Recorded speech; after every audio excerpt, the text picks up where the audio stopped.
just based on your lyrics that you believe in consciousness existing separate from the brain, reincarnation.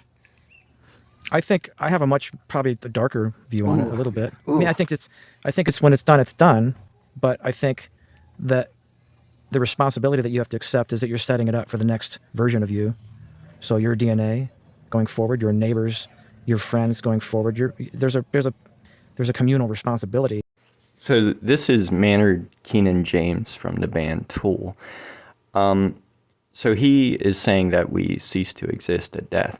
And if materialism or naturalism or physicalism is true and brains are responsible for consciousness, then yes, we will completely end at death. The individual will cease to exist at death.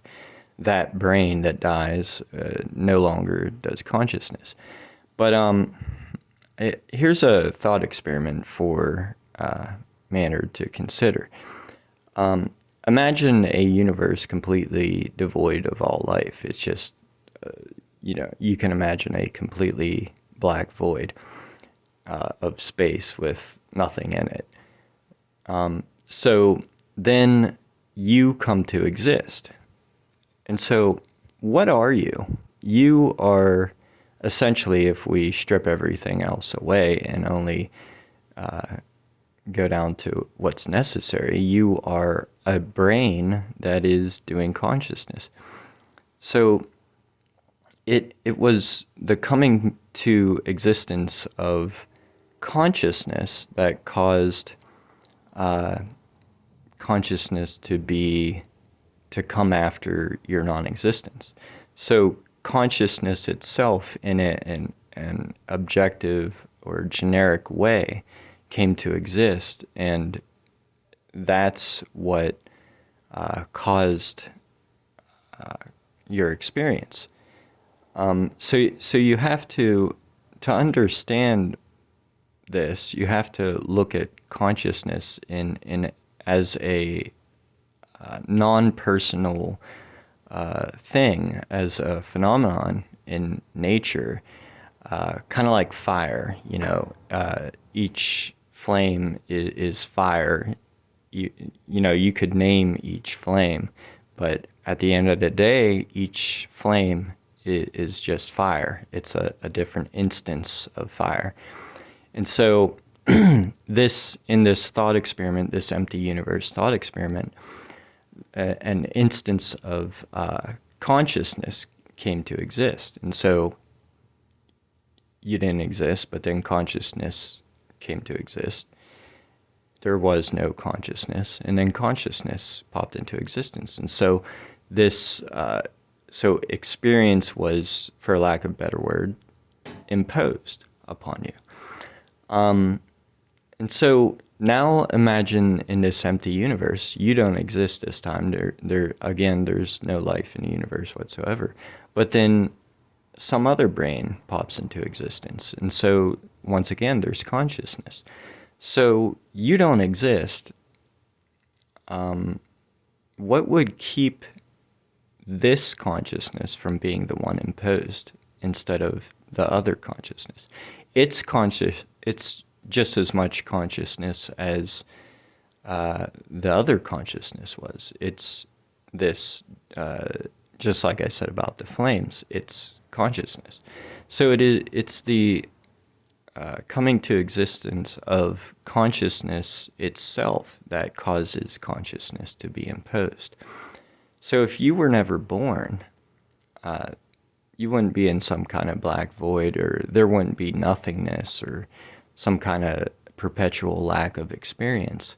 Instead, some other life or some other consciousness would have been imposed, because there does exist consciousness in the universe. There would exist consciousness in the universe had you never been born in reality. Because other brains right now are currently doing consciousness all over the place, all over the earth at least. So when you die, if you cease to exist, it's pretty much the same thing happens again. Just as non-existence was followed by your life, non-existence after death will also be followed by one of the lives that exist in the universe after you die. Somewhere in the universe, a random life, just as random as your life was. It was just a random life was imposed. And so the same thing will happen again, because it is the same event happening again. There's, non-existence, and then a life is born, and so a life is imposed. And so if death is also non-existence, you ask yourself, will there be lives born after I die? And the answer is yes. Billions and billions and billions of lives are going to be born on Earth. Animal lives, human lives, insect lives, all kinds of different lives are going to come to exist after this life ends. And so, in a completely naturalistic way, there will literally be lives after this life ends. Later in the conversation, you bring up, you make a comparison to video games. So yeah, it is kind of like consciousness comes back as a different character every time. Back to this thought experiment where you're the only one in the universe. If you die in this universe, and then later some other conscious entity comes to exist, maybe an elephant, whatever, that will be the life that follows the previous life. Just like in a video game, if the character dies and then there's another life, even if that other life is a different character, the game goes on. Consciousness itself continues to play the game as a different character. And so that's what's happening. There's a continuity, even though it's a disconnected continuity. Consciousness itself continues in the universe after you die. So there won't be, like a lot of people imagine, a black void after you die. There won't be a black void after you die. Instead, once again, non-existence will be followed by a life, a random life somewhere in the universe. And your lack of existing won't be able to stop yet another life from coming after non-existence, just as your lack of existing wasn't able to stop this life, the life listening to this audio right now, from coming after non-existence, from being imposed after having not existed. So there's really no escaping one life or another. If you were never born, then some other life would have been the one imposed. As Alan Watts put it, the philosopher Alan Watts put it, everyone refers to themselves as I. You call yourself I, everyone calls themselves I. That's acknowledging that we are all selves, that we are all this center of awareness. In a sense, we are all consciousness itself. Yeah, so we can't say that death is going to be some kind of, it can be the end of an individual instance of consciousness, but consciousness will continue.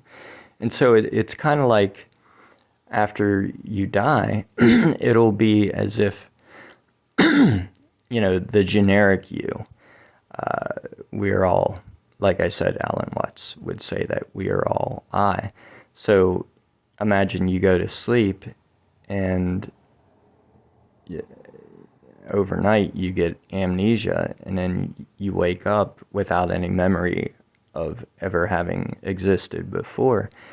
And so death will be kind of like that, only it'll be a completely different life that wakes up instead of a continuation of you. Okay, so here's a scenario. this person believes in life after death. You're going to be reincarnated in some way. So there's one person that's going to go, well, if I'm coming back, fuck it, let's go for it, right? Then there's going to be another person going, well, I want a better life next time, so I'm going to like completely not do anything this life because I'm afraid I won't get a better life when I come back. Now there's the people that believe there is nothing after death. Same scenario. You got one person going, well, if there's nothing after this, fuck it, let's go for it. Right. Or there's the person who's going, well, if there's no life after this, I'm going to covet and suffocate this one that I have, because I don't want to die, right? So Right. it's not really like the people who believe in afterlife or don't. It's more like what do you choose to do with that belief, right? I think that it would be pretty unfair if this was it and there's nothing next, because what of the children who die prematurely and didn't get the chance? Like, there's so many different situations where you think, oh, wow, like, it just wouldn't be fair if this was a one-shot deal and there's nothing after but dirt. I think the idea that you can come back to evolve more, to accomplish things, face different challenges. That to me makes more sense, and that's what It does. But I think also, but to add a detail to that, if we're setting up a video game here, Yeah. is that you're not allowed to remember. Yep, that's part of the deal. That's the only thing, is there might be something in you that leans towards a thing you set up in a previous life, but you're not allowed to remember. You literally Right. have to start over. Right, because if you could remember, then It'd be fucking easy. Then you'd you have a fucking cheat code. yeah, it's totally cheating. Yeah, you would have a cheat code, and you're, it wouldn't be much of an accomplishment to be good for the sake of being good. Right. Right. Yeah, and that's, I feel like that's part. So the conversation, you guys take it into actual reincarnation, where there's transmigration of one soul going into a different body after the previous body died. So, this is, I take it from what Maynard said earlier, that he does not believe in reincarnation. He said that, death is the complete end, the end of the individual that died.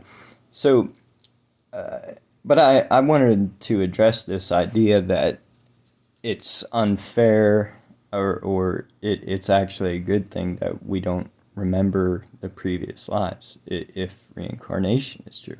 What I was talking about earlier is called generic subjective continuity. I suggest reading the essay Death, Nothingness, and Subjectivity by the philosopher Thomas Clark. But I actually think, in a video game, you do get to remember the previous lives. You die, and then the next life starts, and you still, as the player, remember everything. So I don't think it would be a cheat.